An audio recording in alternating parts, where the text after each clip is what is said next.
Bonjour à tous. Cet homme est dangereux. Depuis que j'ai commencé à faire mes vidéos, j'ai toujours répugné à critiquer les travaux des autres youtubeurs, surtout quand ils essaient d'éveiller notre communauté.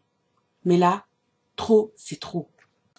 Philippe Simo a déjà été vertement attaqué car on l'a accusé d'escroquer les Noirs en proposant des formations très chères, trop chères pour leur contenu et leur qualité.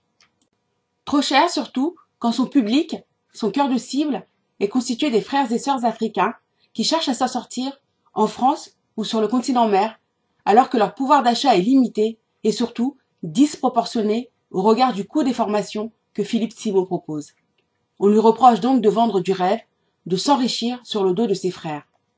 Cet homme semble être l'exemple parfait de cette catégorie de Noirs, et ils sont très nombreux, qui sous prétexte d'éveiller les Africains, leur racontent n'importe quoi sur leur histoire, sur le développement de l'Afrique, et ne font que les mener sur le chemin catastrophique que l'Occident a tracé et dans lequel il a perdu son âme. Je parle à mon tour car, au dire de certains, outre de dispenser des formations mal organisées, au contenu vide et parfois dans des domaines qu'il ne maîtrise pas, Philippe Simo fait preuve, dans cette vidéo qui va défiler en accéléré, d'une malhonnêteté intellectuelle qui ne peut pas ne pas être dénoncée. Philippe Simo est dangereux pour l'Afrique et les Africains, et je vais expliquer pourquoi. Je précise que je regarde rarement ces vidéos et encore moins ces lives, car je n'ai pas une âme de commerçante, et les discours du genre « je sais comment vous aider à faire fortune, à gagner plein d'argent, à maximiser vos profits et doubler votre chiffre d'affaires » ne m'intéressent pas beaucoup. Mais cette vidéo étant courte et faisant allusion à une pratique de pêche ancestrale africaine m'a attiré. Il commence cette vidéo avec enthousiasme en expliquant comment cette pêche se pratique. En résumé, un grand filet est jeté loin dans la mer par des pêcheurs. Puis, au bout d'un certain temps, le filet est tiré d'un côté et de l'autre, en forme de U, par tout le village, jeunes, vieux, hommes, femmes et enfants. Et tout le village se partage ensuite le fruit de cette pêche collective. Philippe Simo passe ensuite de l'enthousiasme à la critique acerbe de cette technique de pêche, dont il dit que le résultat est modique compte tenu des efforts fournis par la communauté, que les poissons pêchés sont de petite taille et de très faible quantité. Il explique que les villageois gagneraient beaucoup plus d'argent à mécaniser cette technique par des machines qui iraient en haute mer, pêcher des poissons plus gros et tirer le filet hors de l'eau à la place des villageois qui, à cause de cette technique, se mobilisent tous les jours, sauf le dimanche, pour pêcher ensemble. Je vous laisse aller écouter ses commentaires sur cette technique. Ils sont purement et simplement affligeants. Mais à aucun moment de cette vidéo, il ne montre le fruit de cette pêche soi-disant modique, et c'est là que se situe sa malhonnêteté. Cette vidéo sur la pratique ancestrale africaine de la pêche n'est qu'un prétexte pour montrer comment les Africains travaillent beaucoup pour peu de profit en somme, alors qu'en imitant les autres, donc les Occidentaux, ils travailleraient moins et s'enrichiraient plus. À titre personnel, je ne vois pas le problème, car ce modèle d'économie est centré sur l'homme. Une économie où l'homme travaille, une économie où toute personne a sa place, son rôle pour cultiver et pêcher ce qui le nourrit. Une économie où on ne prélève que ce qu'on peut pêcher, dans laquelle la bouche de ceux qui ont travaillé n'est pas considérée comme une bouche inutile à nourrir, car chaque villageois ayant participé à la pêche reçoit sa part.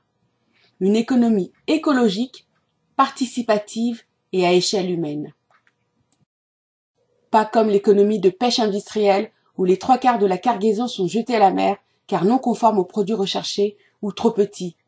Pas comme une économie qui, à force d'accords avec des gouvernements corrompus, aboutit à priver de ressources halieutiques des petits pêcheurs et partant des familles et des villages entiers.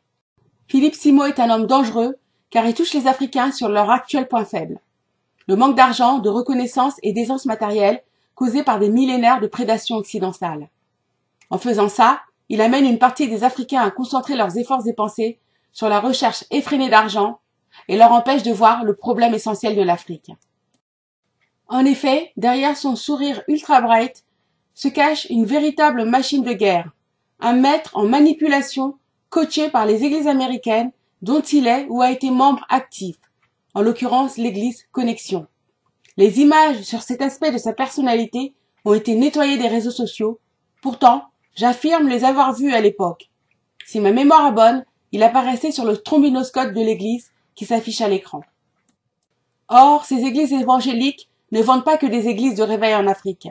Elles sont aussi des chevaux de Troie par lesquels les Occidentaux changent les mentalités des Africains et promeuvent un mode de développement économique dont ils connaissent parfaitement les rouages et dont ils pourront facilement prendre le contrôle tant que les Africains continueront de tomber dans le piège du développement à l'occidental.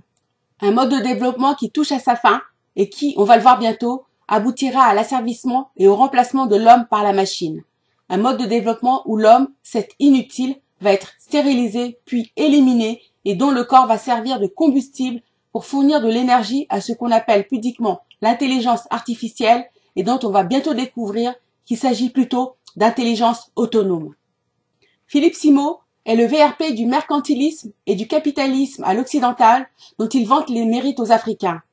Or, ce mercantilisme a été suivi par les Asiatiques et notamment les Chinois pour les résultats que nous connaissons. Violence extrême sur les populations, destruction de l'environnement, disparition des espèces animales, pollution et gaspillage alimentaire. Le développement économique à l'africaine doit-il être la copie de ce modèle destructeur?